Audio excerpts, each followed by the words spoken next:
Have you ever just looked around at the world and asked, why do the bad guys seem to get away with everything?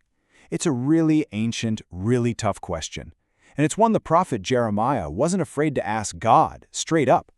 Today we're going to dive into his powerful complaint right from the book of Jeremiah, chapter 12, and just explore this incredibly honest and personal conversation he has with God.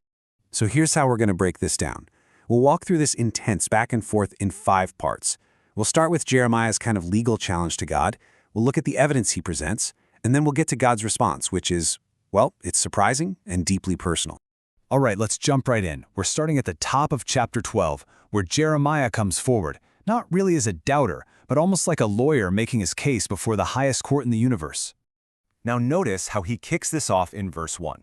Before he drops this bombshell of a question, he starts by saying, "I know you are righteous, O Lord." He isn't questioning God's fundamental character, he's questioning his actions. He's basically saying, look, I know you're just, so please help me understand how this is just. And this is a really crucial point. This isn't Jeremiah having a crisis of faith. The source material has a great term for it: covenant confusion. You know, he's seeing people who have totally broken their covenant with God just thriving. Meanwhile, he's the faithful one, and he's suffering. It's not rebellion, it's confusion. And you got to remember, this was really happening. This was the world of late 7th century Judah. Jeremiah was living day in and day out, watching corrupt leaders and so-called prophets, the ones telling people exactly what they wanted to hear, get rich and powerful, even as the whole nation was crumbling. So in verse 2, Jeremiah starts presenting his evidence, and he uses this really powerful farming metaphor to describe the wicked.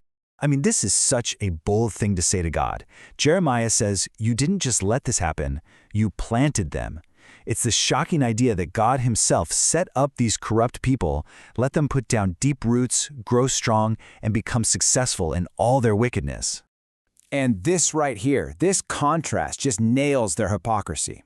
He says God is near in their mouth. They say all the right prayers, they talk a good game, but he is far from their reins. And that's the Hebrew word for their guts, their innermost being, their conscience. It's the ultimate lip service. It's a religion with absolutely no heart. So after describing the problem, Jeremiah makes his case really personal, and he starts to lay out the devastating consequences of all this unchecked evil. He puts their hypocrisy right next to his own loyalty, basically saying, God, you know me, you've seen my heart. And then he demands justice. And this isn't just about revenge. It's a call for the covenant to be enforced. He uses this stark, brutal image of sheep being dragged to the slaughter, pleading for God to hold these wicked people accountable. And that language, it's just chillingly prophetic. This day of slaughter wasn't just some poetic phrase. It was a direct foreshadowing of the very real, very brutal judgment that was coming from Babylon. It was a historical event that was going to completely devastate the kingdom. Then the argument gets even bigger. Jeremiah says this wickedness is so bad, its poison is actually seeping into the land itself. The fields are drying up, the land is in mourning, even the animals and birds are dying off. It's this ancient idea that moral collapse leads directly to ecological disaster. And here in verse 4, we get to the root of their arrogance. They live by this idea: God won't see what happens to us in the end. The source material calls this practical atheism. They might pay lip service to God, but they live their lives as if there is absolutely zero divine accountability for anything they do. So Jeremiah has laid out this powerful, emotional case. He's made his argument, and he's waiting for an answer, right? Maybe some comfort, maybe an assurance that justice is coming.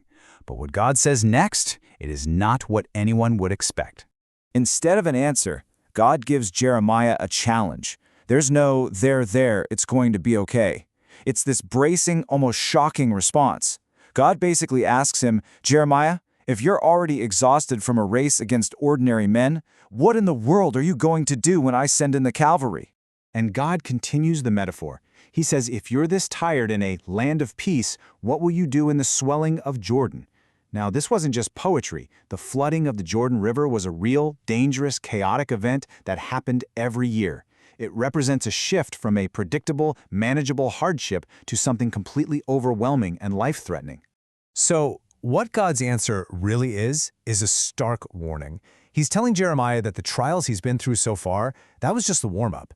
The opposition, the persecution, the suffering, it's all about to get a whole lot more intense. And then, in the final verse of this whole exchange, God reveals the immediate source of Jeremiah's next and maybe most painful trial. And this is the gut punch. God tells him, those footmen you've been running against, the horses that are coming, it's your own family, your brothers, your relatives. They are the ones who have betrayed you.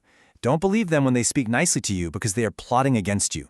The source material confirms that this betrayal is coming from his own hometown of Anathoth, so the opposition isn't just from some corrupt politicians in the capital city, it's from the very people he grew up with. The rejection is now total, and the danger has become incredibly personal.